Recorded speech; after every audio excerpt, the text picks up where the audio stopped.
l'exercice des pouvoirs qui me sont conférés, je déclare lever la séance en Assemblée nationale.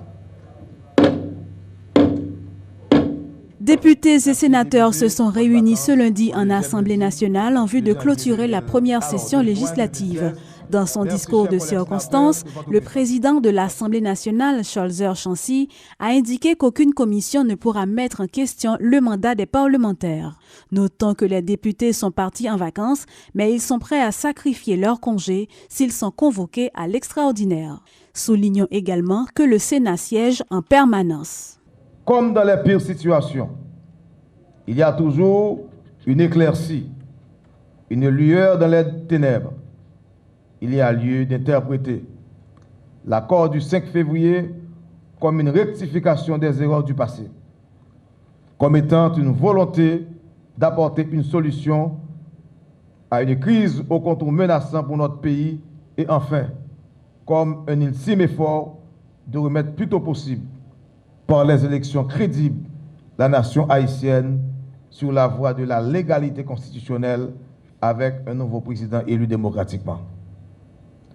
Le seul objectif de l'accord du 5 février, pour reprendre son esprit, c'est de mettre en place des structures pour doter, dans le plus bref délai, le pays de ce nouveau président à la tête de l'État. Aussi, je me fais le porte-parole de mes collègues parlementaires en réclamant du Conseil électoral provisoire, fruit de l'accord du 5 février, un calendrier électoral le plus tôt possible. Évitons de poser des actes inconsidérés, tendant à aggraver la crise plutôt qu'à la résoudre. La nation a pris note de la formation d'une commission présidentielle d'évaluation des élections de 2015. Je rappelle au commissaire que la légitimité et la durée de notre mandat sont garanties par la Constitution et les lois de la République. Et par conséquent, aucune commission présidentielle, de quelque nature que ce soit, ne saurait remettre en question notre mandat en vertu du principe de la séparation des pouvoirs consacrés à travers des articles 60 et 60.1 de la Constitution de 1987 amendée. Honorables parlementaires, chers collègues, l'heure est grave. La nation se fragilise de plus en plus. À ce moment de la vie nationale, nous devons rester debout aux portes de la cité. Notre devoir d'homme d'État nous commande de ne pas quitter la barque alors qu'elle est en dérive. Aussi, consentons-nous à rester fermes au poste, à sacrifier même nos vacances pour être disponibles à toute convocation éventuelle et surtout pour faciliter toute solution de compromis avec l'exécutif. Et pour sortir enfin d'une crise qui n'a trop duré. En accord avec mes collègues parlementaires, dont j'exprime ici l'opinion consensuelle et patriotique, nous sommes disposés à adopter la solution qui permet de sauvegarder les acquis positifs, de corriger les erreurs et créer les conditions pour renforcer les institutions étatiques sur des bases légales avec des élus légitimes dans le plus bref des délais. L'histoire des peuples connaît des moments difficiles et même tragiques. Elle est toujours marquée par l'action des grands hommes, de leurs fils les plus dignes, les plus valeureux. Efforçons-nous, chers collègues, de nous mettre à l'école de ces héros. Inspirons-nous d'eux pour nous doter de l'esprit d'abnégation dont ils ont fait montre dans les moments les plus pénibles de leur histoire nationale. Le président provisoire Jocelyn Privert s'est engagé à fournir au CEP tous les moyens et ressources nécessaires pour qu'il puisse faire son travail sans aucune interférence. Lors de son intervention de circonstance à l'occasion de la fête de l'Europe ce lundi 9 mai, le chef de l'État se dit dans l'attente du calendrier électoral pour que le processus puisse continuer. Entre-temps, Jocelyn Privert s'est félicité d'avoir pu créer la commission de vérification et d'évaluation électorale qui, selon lui, est appelée à restaurer la crédibilité et à garantir la confiance des acteurs en le processus.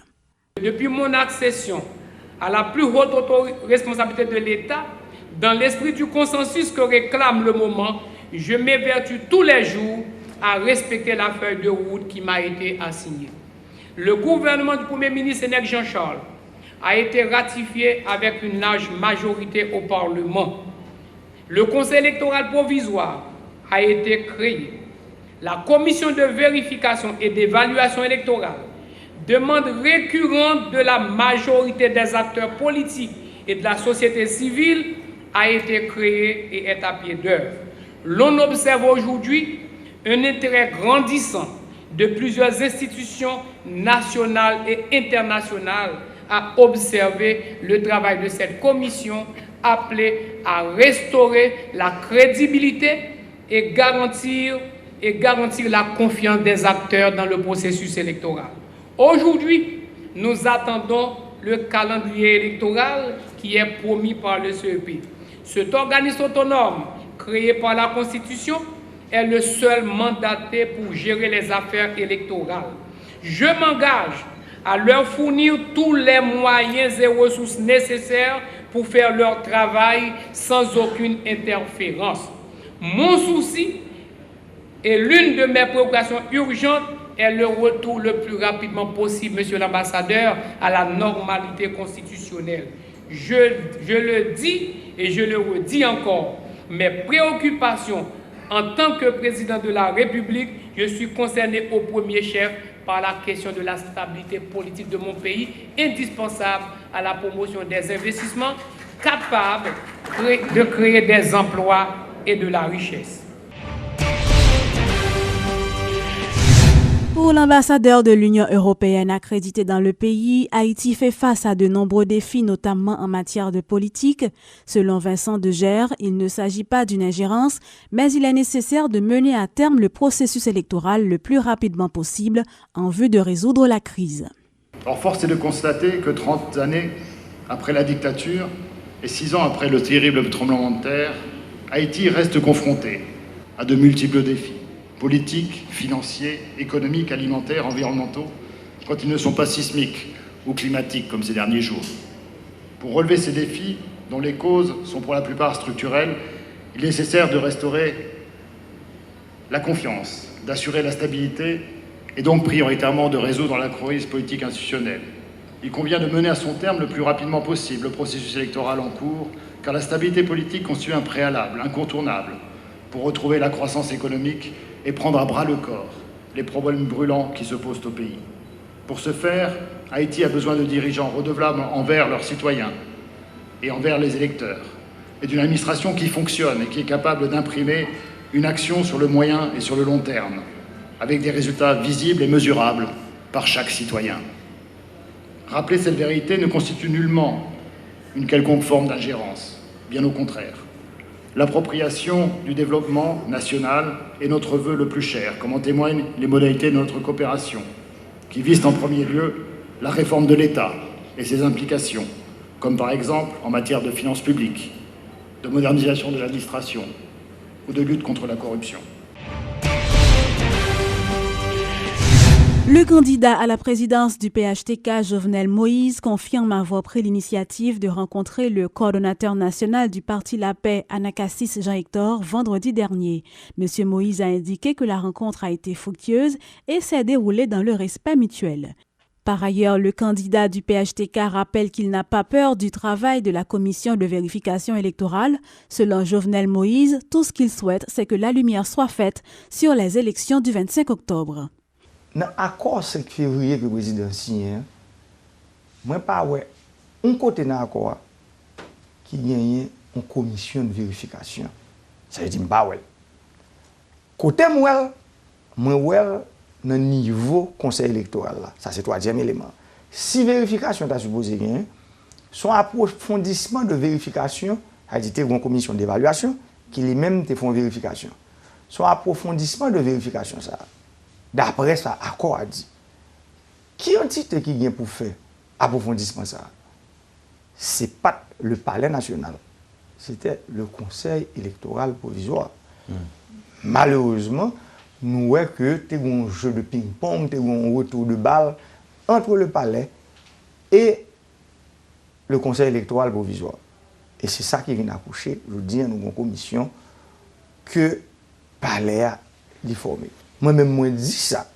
Moi, il y a 508 992 personnes qui ont voté pour moi, qui représentaient 32,7% de masse votant. Il y a 1 560 000 personnes qui ont voté. Ça veut dire, dans les gens qui ont voté, il y a plus qu'un million qui n'ont pas voté pour moi. Il n'y a pas de problème si ces millions de personnes ont même de vérification. Ce n'est pas ça que je dis qui est problème. Moi, regardez qui entité qui demande des vérifications.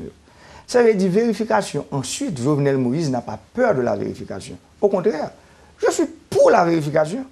Moi, pour tout type de vérification qui peut porter lumière sur les élections du 25 octobre. Parce que moi-même, c'est une élection du 25 octobre, je me d'aller. Ça fait me dire je suis pour la vérification, qui est là pour la lumière, mais je suis contre toute forme de commission de falsification et de sélection.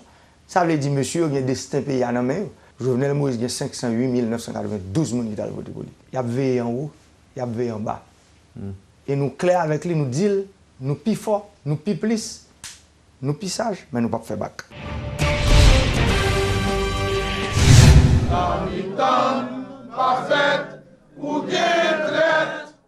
Le candidat à la présidence de la plateforme Petite Dessalines lance une mise en garde aux membres de la commission de vérification et d'évaluation électorale sur la méthodologie qu'il compte appliquer pour analyser les élections de 2015. L'échantillonnage de 15% est rejeté par Jean-Charles Moïse, qui réclame la vérification des 13 725 procès-verbaux des élections du 25 octobre. La plateforme Petite Dessalines menace de troubler les prochains jours si ces revendications ne sont pas prises en compte. Le rapport de la commission de vérification ne sera pas accepté par la plateforme Petite Dessalines si Moïse Jean-Charles ne fait pas partie des deux qualifiés pour le second tour de la présidentielle. Le candidat et ses alliés sont clairs sur cette question. Les commissaires ont pour mission de placer Moïse Jean-Charles et un autre prétendant au deuxième round des élections. Fidèle à lui-même, avec des propos musclés, Roli Timothée lance la mise en garde sans peur et sans crainte. Quel que soit le résultat qu'a bail là, si plateforme Petite Dessalines pas la donne, on va garantir qu'il y a un pile problème. Et l'élection pas capable de faire encore. Jodi a, si la commission ça prend pression dans mes blancs, n'a montré nous c'est véritable Petite Dessalines. À bon entendeur, salut. En effet, Petite Dessalines semble contester d'avance le rapport de la commission d'évaluation et de vérification électorale. Déjà, l'échantillon de 15% de procès-verbaux choisis par les commissaires ne rassure pas ceux qui se réclament comme les héritiers du père fondateur. Méfiant, Moïse Jean-Charles l'est jusqu'au bout. L'ancien sénateur se questionne sur le changement de langage de certains secteurs par rapport à la commission, suite au choix de ses membres d'analyser seulement 15% des procès-verbaux. Nous ne pouvons pas comprendre aujourd'hui, par exemple, il y a des gens qui ne sont pas d'accord. La première commission présidentielle, ils ne sont pas d'accord avec la question 15%. Je dis, si toutefois ils sont d'accord avec la question 15%, il faut que nous pour qui ça? Plan communauté internationale, là, y compris, on sait des leaders politiques dans le pays, si on n'a pas qu'à manger, il y a gâté. Question 15%. Est-ce que ce n'est pas là où vous menez nous? Quel est le problème de Petite Dessalines avec la méthodologie de la commission, notamment le 15%? Mathias Pierre a enfilé son costume d'ingénieur statisticien pour expliquer son désaccord. Si on dépôt du riz et que le plein du riz la donne, et bon, on doit prendre des points du riz, c'est ça les échantillons ou évaluer. Et si point du riz est bon, et bon, on doit dire tout ça dans le dépôt est bon. Je dis, nous voulons vérification pour nous connaître exactement qui quantité vote candidat fait. Ça veut dire qui ça? Dans le même dépôt du riz, nous prenons tout à l'heure, si nous voulons connaître qui quantité du riz qui gagne, il faut compter chaque grain de sac du riz qui gagne dans le dépôt ça. Si on s'attendait à ce que l'horizon se dégage avec la mise en place de la commission électorale, il faudra peut-être encore tenir sa lampe de poche. Petite Dessalines donne le ton et annonce la couleur. Si seulement le mauvais temps causé par la saison pluvieuse pouvait stopper la tempête politique qui s'annonce.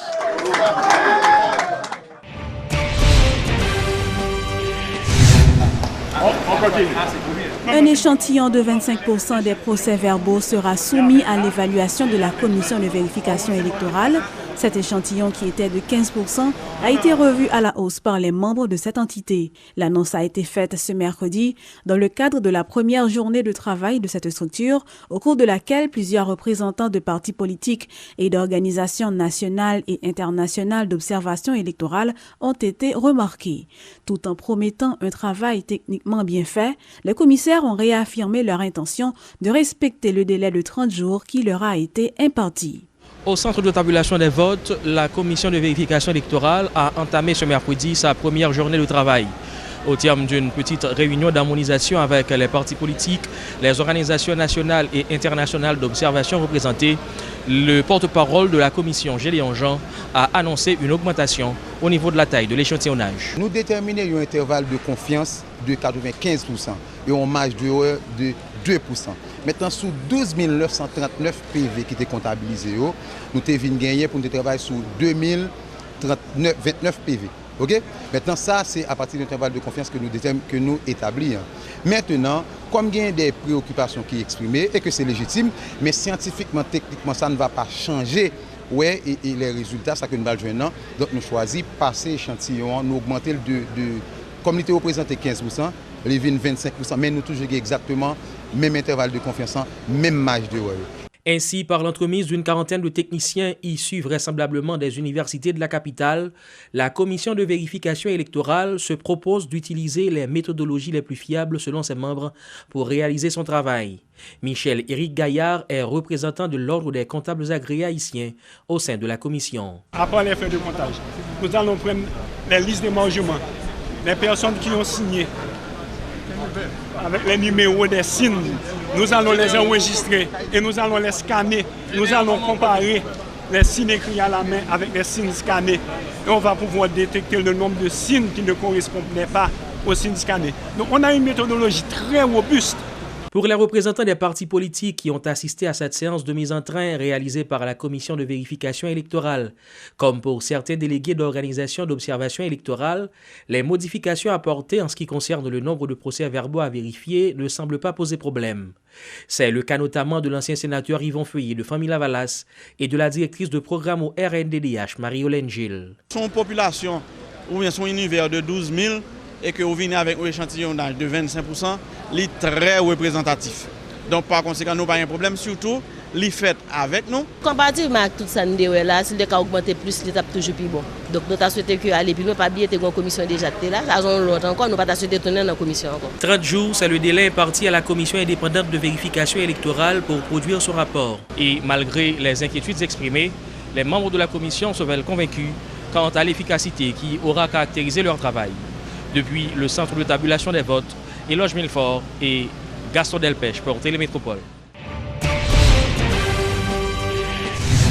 Front de résistance et de mobilisation Nek Bonannan, tel est le nom d'une nouvelle structure mise en place par des organisations de la société civile, dont le CONASOVIC en appui au candidat à la présidence du PHTK, Jovenel Moïse. Selon le leader du CONASOVIC, Rosemont Jean, cette structure se propose de lutter contre le travail de la commission de vérification électorale afin de faire échec au plan du président provisoire Jocelyn Privert, qui selon lui veut à tout prix écarter le candidat du PHTK de la course électorale.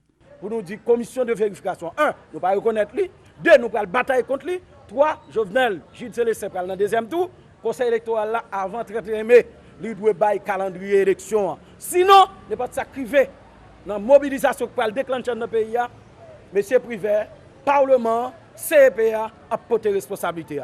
Nous finissons nous lancer un appel. Tout soldat démocratique avancez parce que aujourd'hui la patrie est en danger.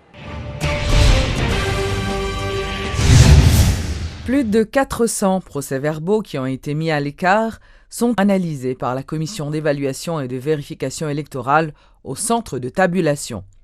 Pour cette deuxième journée, les représentants de partis politiques tels que Famille Lavalas et La Paix ont dénoncé la présence du directeur exécutif du CEP, Maître Mosler Georges, ainsi que d'autres techniciens au centre de tabulation. Un détail que minimise le porte-parole de la commission, Maître Gédéon Jean. Toutefois, les observateurs et représentants de partis politiques demeurent confiants dans l'aboutissement du travail de la commission. Après le choix d'un échantillon de 25% des procès-verbaux du premier tour de la présidentielle mercredi, la commission s'est chargée ce jeudi de vérifier le lot qui a été mis à l'écart par le centre de tabulation pour des raisons diverses. Par cette opération, la SIEV entendait s'assurer de la validité de cette décision. Une opération qui semble avoir ravi le représentant de Famille Lavalas au CTV, Yvon Feuilly. C'est 491 procès-verbaux qui ont été mis à l'écart. Donc on y a même font vérification pour voir effectivement est-ce que ils ont été doués mettre à l'écart par rapport à la disposition qui est dans le décret électoral. C'est là qu'ils ont fait travail ça. Et puis à ce moment, ils pourront commencer démarrage de travail avec 3235 procès-verbaux qui étaient sélectionnés dans l'échantillon pour y aller vérifier. Cette deuxième journée du travail de la SIEV a aussi été marquée par la grogne des représentants de candidats, en raison en particulier de la présence du directeur exécutif du Conseil électoral provisoire, Mosler Georges, à la SONAPI ce jeudi. Il s'agirait d'un acte d'intimidation, selon le représentant du parti La Paix, Denis Pascal Nard, alors qu'Yvon Feuilly a déploré pour sa part que le travail des techniciens de la commission soit supervisé par les techniciens du centre de tabulation. Ou bien on est dans comme Mosler Georges qui te gagne dans le cité dans tout vagabondage qui fait là, alors il faut comme si c'est lui qui représente le conseil électoral provisoire. Nous demandons M. Bélanger pour qu'il prenne disposition pour ça pas répéter. Parce que si nombre de cités c'est moi qui te cause tout bagaille, ça me fait là aujourd'hui. Les commissaires ont été informés de ces remarques selon les plaignants. Mais tout ceci n'a pas vraiment d'impact sur la vérification et l'évaluation qui s'effectuent, assure Maître Gédéon Jean. Mais c'est normal parce que chaque des préoccupations, ça fait travail avancer puisque faut qu'on collaboration avec le centre de tabulation, puisque les règlements sont institutions. Donc nous tenons compte de règlements, nous avons parfaite collaboration entre le centre de tabulation, le conseil électoral et la commission. Et que les partis politiques. Jusqu'à présent, ça. Chaque monde a fait travail, chaque monde vigilance. Jusqu'à présent, je pense que ça avance très bien. Les travaux d'évaluation et de vérification qui s'effectuent actuellement au niveau du centre de tabulation des votes concernent exclusivement la présidentielle du 25 octobre. En ce qui concerne les élections du 9 août, c'est à Pétionville que les décisions du BCEN sont évaluées, informe le porte-parole de la SIEV, Maître Gédéon Jean. Voilà pour la deuxième journée des travaux de vérification de la commission ici au centre de tabulation des votes. La SIEV est dans le temps et bénéficie jusqu'ici la confiance des partis intéressés par ce travail. Pour vous informer, depuis la SONAPI, Davidson Saint-Fort et Elissi Diolassin. Le politologue Gratien Jean estime que si le travail de la commission indépendante d'évaluation et de vérification électorale est bien fait, les élections du 25 octobre seront annulées. De l'avis du professeur, le problème qui est d'ordre politique nécessite une solution politique. Le professeur Gratien Jean, qui était invité à la rubrique Le Point de Métropole ce jeudi, préconise un tour unique avec les 54 candidats, incluant la possibilité de désistement 48 heures avant les élections. Vous êtes candidat Wendell. Sous quelle base que je vais vous éliminer parce que vous avez fraudé? Vous avez fraudé en flagrant délit? C'est le candidat qui a fraudé lui-même? Il a fraudé pour ou par reconnaissance? Qui sait détoxiquer ce peuple? Donnez-nous au moins une chance. Si on fait appel à une commission extérieure, ou bien j'accorde le bénéfice du doute à cette commission, s'il travaille réellement, eh bien, ce sera triste. Ce sera de refaire les élections. Vous savez pourquoi? Ce n'est pas pour parler de fraude, non? N'oublions pas, la majorité, ce sont des irrégularités assimilables à des fraudes. Vous avez un système électoral désuet. C'est à la main qu'on écrit les choses. La seconde chose qui est très importante, est-ce que le centre de tabulation a été fermé sous scellé, sécurisé? Le centre de tabulation devait être mis en quarantaine, scellé juridiquement, sous haute sécurité. Mais 6 mois après, vous ne savez pas ce qui s'est passé au centre de tabulation. Mais donnez une chance. Moi, je demande aussi à la communauté internationale de donner une chance. Je demande aussi au Conseil électoral, au président de la République, si vous voulez que ce pays connaisse la paix, donner une chance.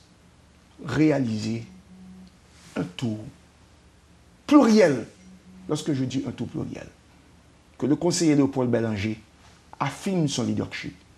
Il revient à un conseil électoral, en toute indépendance, d'organiser des élections. Et en matière de management, qu'il s'agisse de management privé, lorsque vous prenez un poste avec des problèmes, il revient à vous d'évaluer les problèmes et non pas à une entité extérieure. Comme ça a été fait, c'est déjà fait.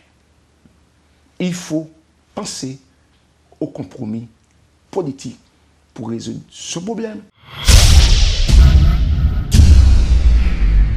L'hôpital de l'Université d'Haïti, HUEH, a reçu ce jeudi un lot de matériel et de médicaments du ministère de la Santé publique. Cette initiative du MSPP est la première d'une série d'actions visant à résoudre la crise qui paralyse les institutions sanitaires publiques du pays depuis plusieurs mois. L'hôpital général veut être prêt à recevoir les médecins résidents une fois qu'une solution aura été trouvée à la crise qui ronge les hôpitaux publics. Ces matériels et médicaments fournis ce jeudi par le ministère de la Santé publique sont censés être une preuve de bonne foi adressée aux grévistes par les autorités. Maurice Méville est le directeur de l'HUEH. C'est simultanément, pendant les négociations faites, il faut faire préparatifs dans nos hôpitaux universitaires. D'abord, pour nous commencer prêt pour les gens qui ont besoin de travail pour rejoindre l'hôpital là fonctionnel. Le ministère prépare le terrain alors que les discussions sont quasiment au point mort avec les résidents grévistes. Le problème de l'hôpital général paraît plus complexe qu'on ne l'imagine et la solution n'est peut-être pas pour demain.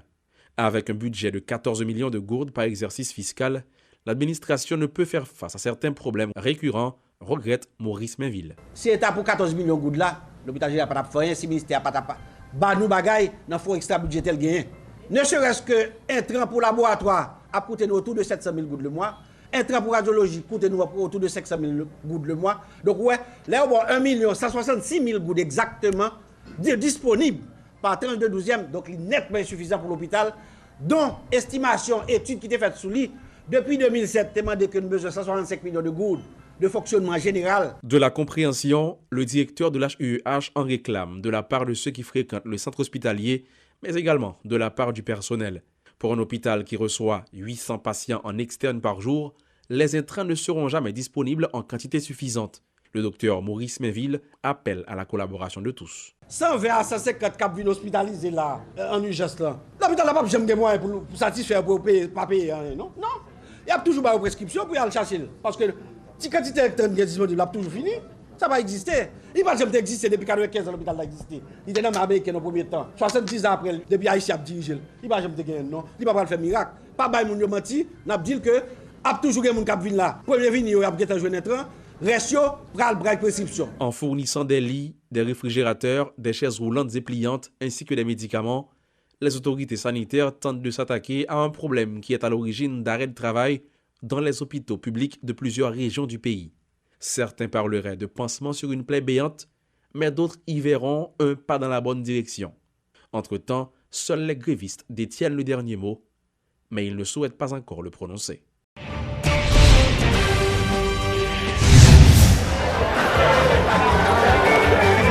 Le mouvement de grève des médecins résidents prend une nouvelle tournure. Les résidents protestataires sont descendus dans la rue pour exiger des autorités sanitaires de meilleures conditions de travail. En arrêt de travail depuis plusieurs mois, les grévistes disent vouloir aller jusqu'au bout dans leurs revendications.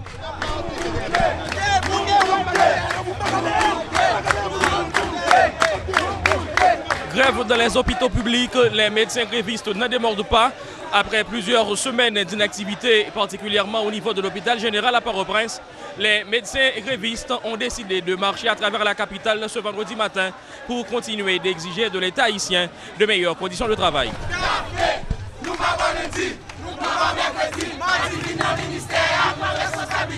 avons dénoncé le ministère Finance qui journée aujourd'hui fait fi de revendication nous, qui c'est meilleures conditions pour malade là, meilleures conditions pour nous. Nous disons non, nous pas nous bouquer fonctionner dans fatra, dans saleté, dans pauvreté encore. L'arrivée d'un lot de matériel médical à l'hôpital général jeudi est donc loin d'avoir calmé les esprits. Les protestataires minimisent cette action du ministère de la Santé. Pour Douillon John Evans, l'un des leaders du mouvement des résidents, ce n'est que du saupoudrage. Je propose pas médicaments dans l'hôpital là, c'est démagogie. Médicaments ça qui viennent dans l'hôpital là, pas capable faire 3 jours, voire pour une semaine. Donc nous disons que démagogie ça va bon pour nous. Nous bouquer et que après 7 semaines l'hôpital général fermé. Après 3 semaines tout l'hôpital pays a fermé. Et que jusqu'à présent, nous n'avons sorti. Donc nous bouquons et que nous décidons de prendre la rue pour nous dire à la population que nous ne pouvons pas encore aider nous. Pour cette nouvelle étape de leur mouvement de protestation, les résidents des centres hospitalo-universitaires publics ont reçu le soutien du directeur médical à l'hôpital général. Également présent à cette manifestation de rue réalisée par les résidents protestataires, le docteur Louis-Franck Télémac a préconisé une réflexion en profondeur sur la situation des centres publics de santé en général et sur l'HUEH en particulier. Son site qui vous fait pour connaître qui véritable besoin l'hôpital là et qui ça pour nous faire pour que équipement matériel intrant, besoin en personnel et en l'argent satisfait pour que l'hôpital plus ou moins commencer le travail et porter tout ça que servir population, parce que population en attente. La santé doit être une priorité en Haïti. C'est l'objectif que les médecins résidents, en grève depuis déjà plusieurs mois, se proposent de poursuivre à travers cette série de mobilisations de rue entamée ce vendredi à la capitale.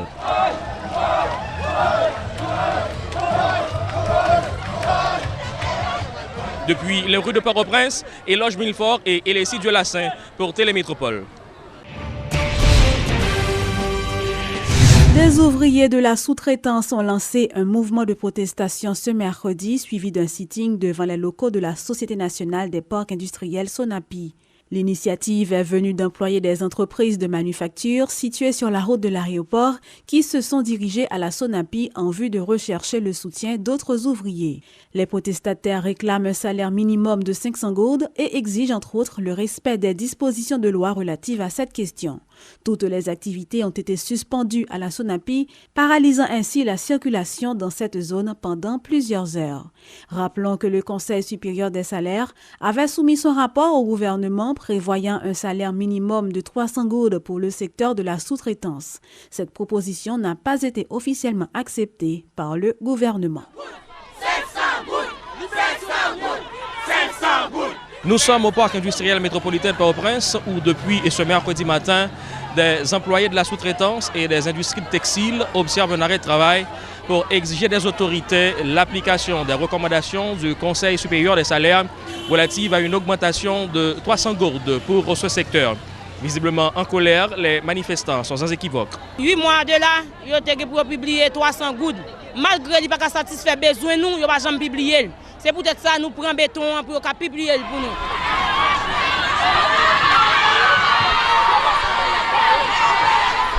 Au-delà des demandes concernant le salaire minimum, les ouvriers protestataires en ont également profité pour réclamer que les avantages sociaux liés à leur statut leur soient enfin attribués. Tels comme transport, logement social, carte de santé, bon de scolaire, je dis, dans le moment où on n'a pas la voie là, les gens ont touché 240 gouttes, ils n'ont pas un prélium dans des postes n'a fait. Sans crainte d'être révoqués, les ouvriers de la sous-traitance n'entendent pas baisser les bras. Pour voir leurs conditions de vie et de travail améliorées, ces derniers se proposent donc de rester mobilisés. Le mouvement, ça, nous ne pouvons pas nous avons décidé de camper. Parce que nous parce que si arrêté à sortir dans le moment où on n'a pas la voie là, au moins, nous sommes capables de respirer pour demander l'autre accompagnement social. Parce que nous-mêmes, nous voulons jouer un accompagnement social. Il y a d'abord 1000 gouttes de la vie à venir plus cher pour oui.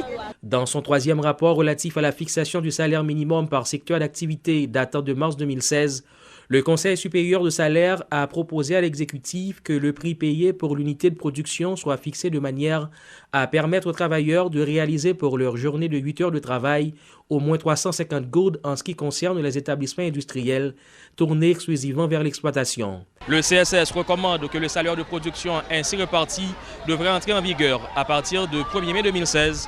Depuis le parc industriel métropolitain de Port-au-Prince, Éloge Milfort et Gaston Delpech pour Télémétropole. L'entrepreneur Clifford Appet de l'industrie de sous-traitance textile a dénoncé les actes de vandalisme perpétrés par les ouvriers lors de leur mouvement de protestation. Il affirme que les négociations sur le salaire minimum sont actuellement au point mort. Selon lui, un passage du salaire minimum à 265 gourdes serait une mesure acceptable, conforme au taux d'inflation actuel. Il demande donc à l'État haïtien de se prononcer sur le rapport du Conseil supérieur des salaires. C'est parce que les nous garder dynamique là, nous dit c'est inflation qui dicte, c'est pas taux de change. Je dis taux de change moins vivre en République dominicaine, taux de change était à 56 gouttes, il descend à 28 gouttes parce que l'économie prend force, en pile dollar rentrer parce que l'économie était bon et puis il renforcé et puis l'industrie ça a allé graduellement. Donc mais dans le cas de l'inflation, il était toujours suivre ça la vie ouvrière pour décider augmentation. Faut que l'État, Parlement, syndicats, secteur privé prennent une décision de comment nous prenons porter pays ça dans le développement économique et que c'est 3 milliards de dollars nous besoin par an d'investissement pour nous permettre pays ça avancer dans un développement agressif qui sortit nous dans bagaille ça. Ou pas jouer une qualité comme ça pendant que il y a instabilité ça. Donc c'est là que faut gagner une décision qui prend son industrie qui formelle. Il y a des ouvriers qui fait entre 8 000 goudes jusqu'à 12 000 goudes. Ouvriers par mois. Le calculer payroll cumulatif. Donc on va dire nous c'est une industrie qui formelle qui baille opportunité pour que nous évolue. Au lieu de nous parler de salaire minimum, comment nous pouvons faire 3 personnes bailler manger, bailler même 5 personnes ça, 7 personnes ça. C'est l'équivalent de multiplier par 3 salaires famille.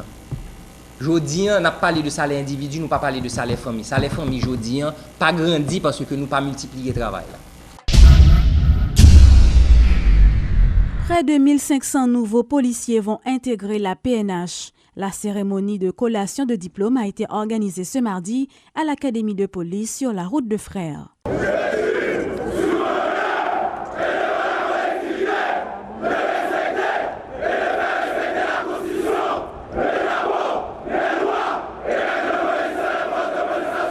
Par ce serment collectif, les 1474 jeunes gradués se sont désormais engagés à protéger et servir la population dont la vie et les biens sont chaque jour menacés. 7 mois de formation en droits humains, gestion de la circulation routière, déontologie policière, tactique défensive, tir et armement notamment, leur ont été prodigués afin de les rendre aptes à un déploiement sur le terrain où la PNH veut être de plus en plus présente et opérationnelle.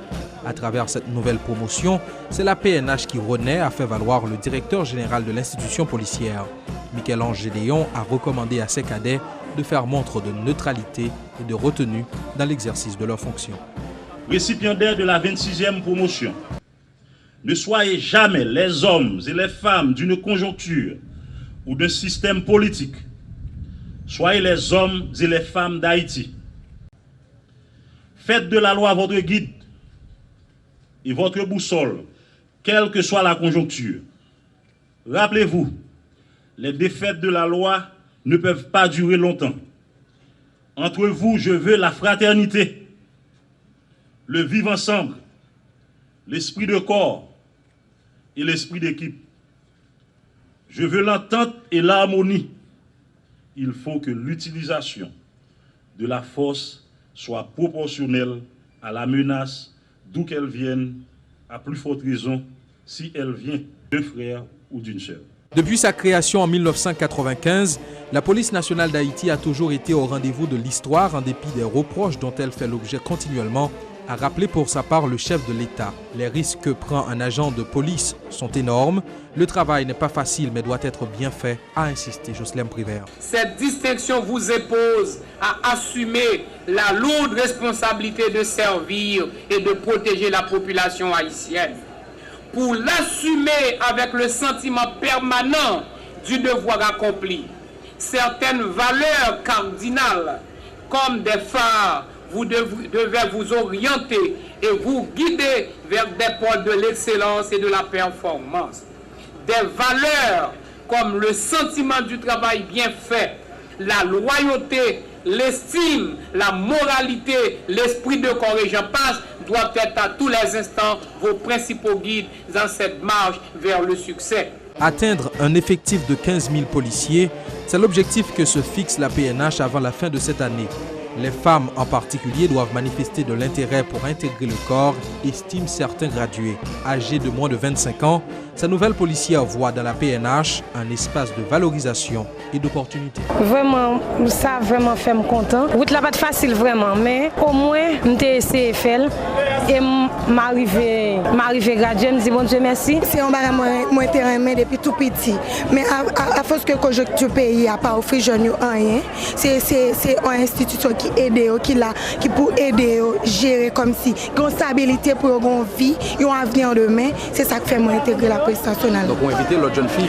Oui, parce que comme si pour le faire corruption, comme si pour faire prostitution dans la rue, que mettez aller à l'école, mettez connaissance en tête pour qu'il y ait une stabilité demain pour aider les familles. Parents, amis et aînés sont venus encourager les jeunes gradués qui intègrent la police à un moment où les agents des forces de l'ordre sont trop souvent la cible des malfrats.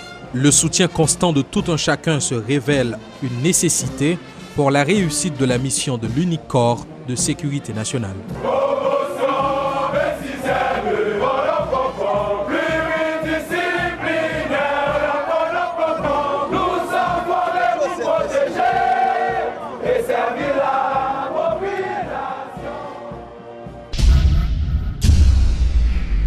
La 22e édition de Livres en folie se tiendra les 26 et 27 mai prochains au parc historique de la Canne à Sucre.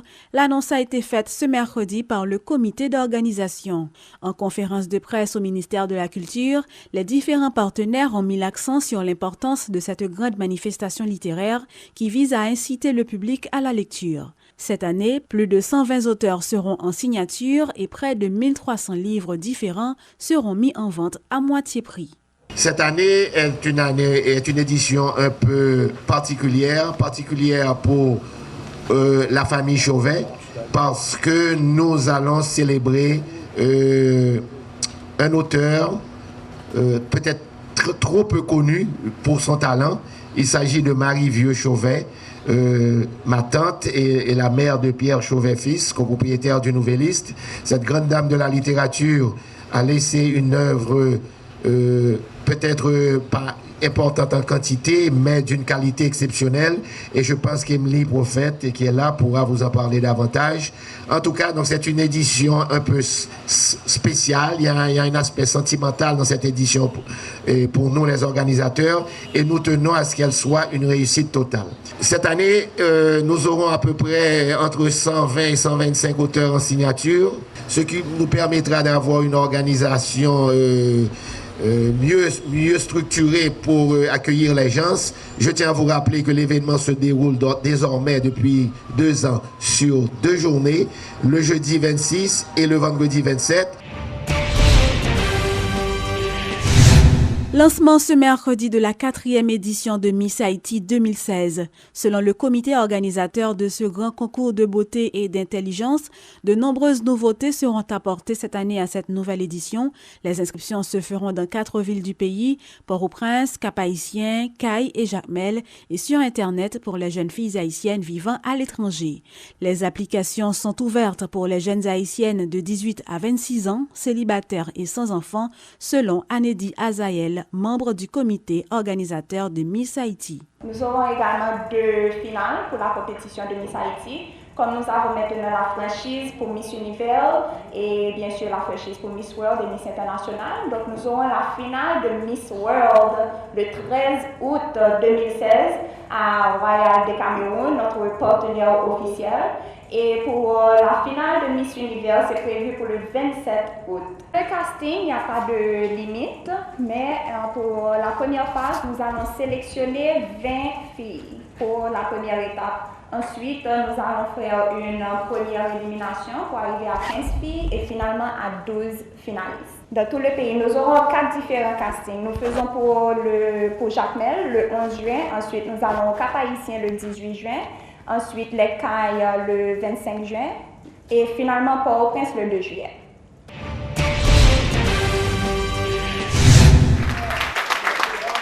Le professeur Victor Benoît a été honoré ce vendredi pour ses 50 ans dans l'enseignement en Haïti. C'est une initiative du comité de ses anciens élèves du collège Jean-Price-Mars, de concert avec ses amis. Retrouvailles, poignées de main, accolades et témoignages d'admiration, les uns plus émouvants que les autres, les amis et collaborateurs de Victor Benoît lui ont rendu un vibrant hommage ce vendredi 13 mai. Une initiative du comité des anciens élèves du collège Jean-Price-Mars en l'honneur des 50 ans d'enseignement du professeur Benoît. Marie-Chantal Ociel est l'une des coordonnatrices de l'événement. 50 ans de carrière met bien sont 50 ans de carrière de sacrifice parce que nous qui que généralement en Haïti, qui a l'éducation hier. Puisque mes ben investi dans nous, lui construit nous, aujourd'hui nos cadres professionnels. Donc ça fait nous songer que ça a été fait pour nous, aujourd'hui pour nous. En effet, 50 ans de carrière, un âge d'or qui mérite d'être célébré. C'est la raison pour laquelle des hommes politiques, des religieux, des personnalités de la société civile, entre autres, ont répondu à l'appel. L'ancien Premier ministre Evans Paul retient la modestie, l'humilité et surtout la combativité de celui qui est à la fois professeur et militant politique. Il y a un monde qui non seulement transmet le savoir, il fait ça en profession, il fait ça en sacerdoce, mais un monde tout qui est engagé pendant toute ville, qui prend un risque pour contribuer pour la société à avoir plus de tolérance, pour la société à évoluer dans l'ambiance du vivre ensemble. Voilà qui fait de lui un modèle, n'ont de cesse de répéter ses admirateurs. Costume gris, chemise blanche, cravate bleue et rouge, c'est un Victor Benoît heureux et fier qui a pris la parole en la circonstance. À presque 75 ans, celui qui se fait appeler Maître Ben par ses proches se dit ému par tant d'admiration et d'affection à son égard. Chaque année passée à vous transmettre des connaissances, à renforcer ma conviction que j'étais peut-être né pour être un enseignant. J'ai enseigné le français, le latin, le grec, l'algèbre, la littérature, l'économie politique et surtout les sciences sociales. Un riche et long parcours pour le directeur du collège Jean-Price-Mars. Mais le professeur Victor Benoît a plusieurs cordes à son arc et dans l'intervalle, il a porté plusieurs chapeaux, notamment celui de ministre de l'Éducation nationale en 1993, de ministre des Affaires sociales en 2015 et de cofondateur du Parti Fusion des sociodémocrates en 2005.